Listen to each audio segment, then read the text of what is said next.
প্রিয় শিক্ষার্থী বন্ধুরা, এখন আমি তোমাদের সামনে হাজির হয়েছি সেট ও ফাংশন অধ্যায়ের অনুশীলনী 2.2-এর 18 এর ক নম্বর অঙ্কটি নিয়ে। দেখো, 18 এর ক নম্বর অঙ্কটি আমি বোর্ডে তুলে রেখেছি যে আর ইকুয়াল এক্স ওয়াই, যেন x belongs to A, y belongs to A এবং এক্স প্লাস ওয়াই ইকুয়াল 1, যেখানে এর মান দেওয়া আছে কত, -2, -1, 0, 1, 2। এই অঙ্কটি এখন আমাকে সমাধান করতে হবে। তাহলে দেখো, প্রথমে আমরা লিখতে পারি দেওয়া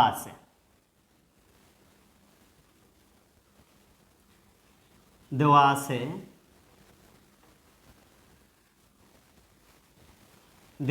হলো a ইকুয়াল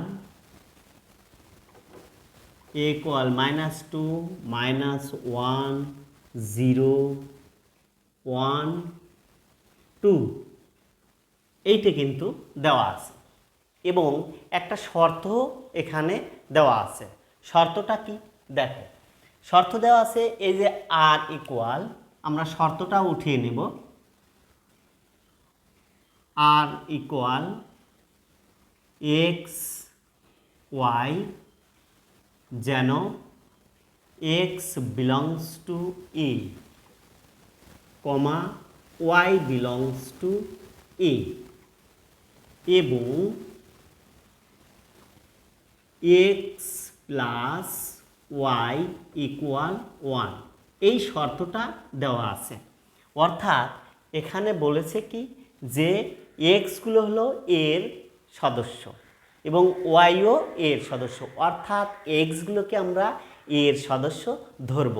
আবার ওয়াইয়ের যে মানগুলো আমরা পাবো সেগুলো যেন ওই এর মধ্যে থাকে, যেগুলো থাকবে সেইগুলোই গ্রহণযোগ্য হবে, আর যেগুলো থাকবে না সেগুলো গ্রহণযোগ্য হবে না।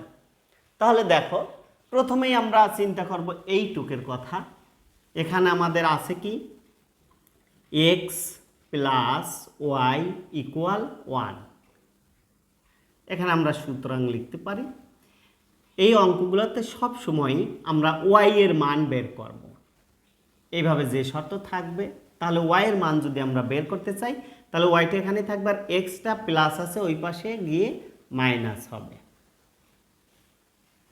এই ধরনের অঙ্ক যত আছে সবগুলোতেই আমরা চিন্তা করব সবসময়ই ওয়াই এর মান বের করার জন্য। দেখো, এখন আমরা কি করব, এই এক্স এর বিভিন্ন মানের জন্য, অর্থাৎ এক্স এর মানগুলো কিন্তু এই এর মানগুলোই হবে, এই বিভিন্ন মানের জন্য আমরা ওয়াই এর মান নির্ণয় করব। তাহলে কথাটা একটু আমরা লিখে নেই যে এক্স এর বিভিন্ন মানের জন্য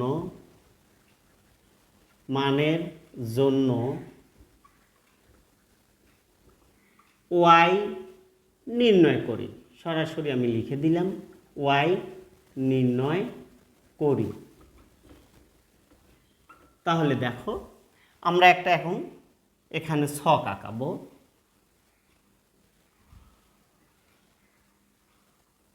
অর্থাৎ এক্স আর ওয়াই এর জন্য একটা দুটো ঘর আঁকাবো আমরা।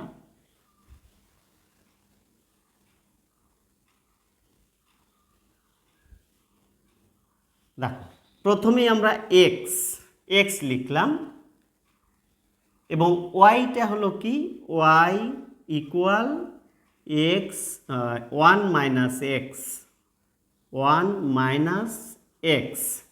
তাহলে এক্স এর মানগুলো কোনগুলো হবে, এক্স এর মান হবে এই এর মানগুলো।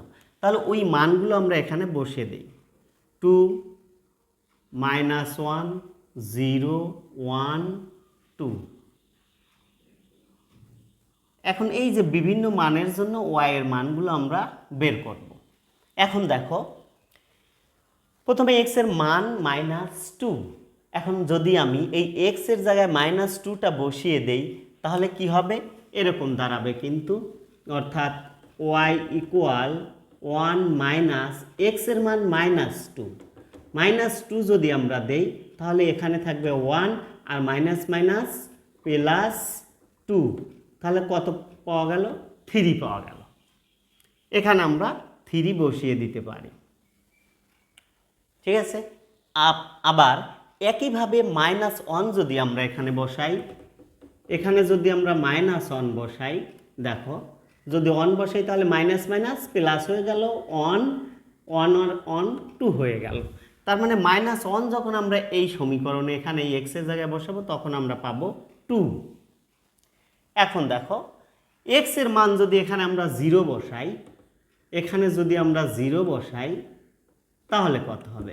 এখানে যদি 0 দেওয়া যায় তার মানে তখন হবে কিন্তু 1। এক্স এর এই জায়গায় যদি 0 দেওয়া যায় তখন মান হবে কত? এই 1টা কিন্তু হবে, আমরা এক্স এর জায়গায় 0টা বসিয়ে দিয়েছি। তাহলে এনে আমরা মান পেলাম কত? যখন 0 বসাবো তখন পাবো 1। এখন দেখো যদি 1 বসাই, এখানে যদি 0-র জায়গায় 1 বসানো যায় তখন কিন্তু এই যে প্লাস আর মাইনাস কেটে যায়, 1 প্লাস আর 1 মাইনাস, তাহলে কেটে গেলে 0 হয়, তার মানে এখানে 0 হবে। আবার যদি আমরা এখানে 2 বসাই, এখানে যেহেতু এর পরে আছে 2, তাহলে 2 যদি বসানো যায় 1 আর মাইনাস এক্স এর মানটা হবে 2, তখন যদি আমরা -2 এর মধ্যে 1 বাদ দিলে কত থাকে? -1 কিন্তু থাকে। অর্থাৎ মাইনাসের সংখ্যা বড় যেহেতু 2, সুতরাং কি থাকবে? -1 থাকবে। তাহলে আমরা মানগুলো কিন্তু পেয়ে গেলাম। এক্স এর মান দেওয়া ছিল, ওয়াই এর মানটাও আমরা পেয়ে গেলাম। ওয়াই এর মান হলো 3 2 1 0 -1। এখন আমাদের কথা হলো যে এই যে ওয়াই এর যে মানগুলো পেলাম, এখানে যে শর্ত দেওয়া আছে সেগুলো কিন্তু অবশ্যই এই যে ওয়াই বিলংস টু এ, তার মানে ওয়াই এর যে মানগুলো পেলাম এই মানগুলো অবশ্যই এর মধ্যে থাকতে হবে, যদি না থাকে সেটা বাদ যাবে। তাহলে দেখো এর মান আছে -2 -1 0 1 2, কিন্তু 3-র ওয়াই এর মান আমরা পেয়েছি, ওয়াই এর মান পেয়েছি কি? 3 2 1 0 -1। তার মানে 2 কিন্তু আছে, 1ও আছে, 0ও আছে, -1ও আছে। এখানে কিন্তু এই 3টা কিন্তু এর মধ্যে নেই, 3টা এর মধ্যে নেই। তাহলে যেহেতু এই 3টা নেই, আমরা এখানে লিখব এভাবে যে যেহেতু এই 3 নট বিলংস টু এ, অর্থাৎ এর মধ্যে এই 3টা নেই, সুতরাং আমরা লিখতে পারি, সুতরাং তাহলে এই যে অন্যয়টা আমরা পেলাম এটা কিন্তু একটা অন্যয় সম্পর্ক। তাহলে এই অন্যয়টা কি হবে? পুরো অন্যয়টাই, অর্থাৎ -2 আর হলো 3, মানে এইটুকু পুরাটা কার মধ্যে যাবে না? অন্যয় এখানে কি দিছে? এই যে আর এর মধ্যে যাবে না, নট বিলংস টু আর। এভাবে যদি আরও থাকতো, আরও যদি এই অন্য অন্য সংখ্যা যদি না যেত, তাহলে তখন এখানে আমরা কমা দিয়ে লিখতাম যে 3, এত 3, এত নট বিলংস টু এ, তারপরে অন্যয় সেইগুলো সবগুলোই বাদ দিতাম, এই দেয়া কমা দেয়া আর একটা লিখতাম, কমা দেয়া আর একটা লিখে নট বিলংস টু আর দিতাম। কিন্তু যেহেতু এখানে এই শুধু 3টাই হলো এর মধ্যে নেই, তাহলে এই ক্রোমোজোরটাই কিন্তু আর এর মধ্যে যাবে না, এই অন্যয়টা আর এর মধ্যে যাবে না। তাহলে আর এর মধ্যে কোনগুলো যাবে? এই যে বাকি সবগুলোই দেখো, এই -1 0 1 2 এগুলো কিন্তু এর মধ্যে আছে। আরও একটা বেশি আছে, -2 কিন্তু আছে, কিন্তু -2 কিন্তু মান আমার এখানে আসে নাই, সমস্যা নেই, এখানে যেগুলো আছে সেইগুলোই আমরা কি দেব? আর এর মধ্যে দিয়ে দেব। দেখো তাহলে আমরা লিখতে পারি, সুতরাং আর ইকুয়াল -1 2, এটা যাবে 0 1, এটাও যাবে 1 0, এটাও যাবে 2 -1, এটাও কিন্তু যাবে। এই পাশে একটা সেকেন্ড ব্র্যাকেট, এই পাশে একটা সেকেন্ড ব্র্যাকেট। অর্থাৎ যে মানগুলো আমাদের এর মধ্যে আছে আমরা সেগুলো কি করলাম, আমরা সেই ক্রোমোজোরগুলো নিয়ে আমরা অন্বয় তৈরি করে ফেললাম। এখন আমাদের লাস্টে বলেছে ডোমেন ও রেঞ্জ নির্ণয় করো। তাহলে ডোমেন ও রেঞ্জ যদি আমরা নির্ণয় করতে চাই, তাহলে ডোমেন আমরা জানি প্রথম উপাদানগুলো এবং একই উপাদান একবার আসে, তাহলে আমরা লিখব এখানে ডোমেন।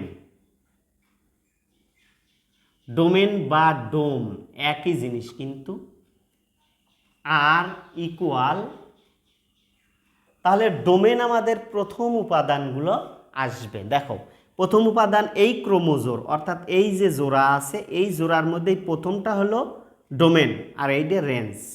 এই জোড়ার প্রথমটা ডোমেন, দ্বিতীয়টা রেঞ্জ। এই জোড়ার প্রথমটা ডোমেন, দ্বিতীয়টা রেঞ্জ। প্রথমটা ডোমেন, দ্বিতীয়টা রেঞ্জ, এবং একই সংখ্যা একবার আসবে। তাহলে দেখো এখানে -1 আছে, সবচেয়ে ছোট সংখ্যা -1। এরপরে 0 আছে, 0টা তুলে দিলাম। এরপরে 1 আছে, 1টাও দিয়ে দিলাম। এরপরে 2 আছে, 2টাও দিলাম। কোনো সংখ্যাই কিন্তু দুইবার আসে নাই, যেহেতু দুইবার নাই, দুইবার দেওয়ার তো প্রশ্নই আসে না, কারণ একাধিক মিলে 2টি থাকলে 1টি হবে, 3টি থাকলেও 1টি হবে, অর্থাৎ একই সংখ্যা একবারই আসবে। সেটা ডোমেনের ক্ষেত্রেও তাই, রেঞ্জের ক্ষেত্রেও তাই। তাহলে আমরা ডোমেনটা পেয়ে গেলাম। এখন আমরা রেঞ্জ বের করব।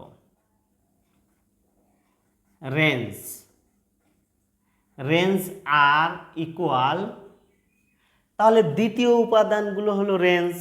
যেমন এখানে আছে 2, দ্বিতীয় উপাদান এখানে 1, এখানে 0, এখানে -1, এবং আমরা কি করব, ছোটোর থেকে সাজায় লিখব। তাহলে ছোট সবচেয়ে আছে হলো -1, আমরা -1টা দিয়ে দিলাম। দ্বিতীয় উপাদান, এখানে দ্বিতীয় উপাদান কোনটা, 0, -1-এর পর 0 বড়। তারপরে হলো এখানে আছে দ্বিতীয় উপাদান কত, 1, তাহলে 1টা আমরা লিখলাম। এখানে আছে 2, তাহলে 2টা আমরা লিখে ফেললাম। ছোটোর থেকে বড় দিক সাজায় দিলাম, তাহলে রেঞ্জটাও আমরা পেয়ে গেলাম। তাহলে 18 নম্বর অঙ্কে যে বলেছিল যে অন্বয় নির্ণয় করো, অন্বয়গুলোর তালিকা প্রকাশ করো এবং ডোমেন ও রেঞ্জ নির্ণয় করো।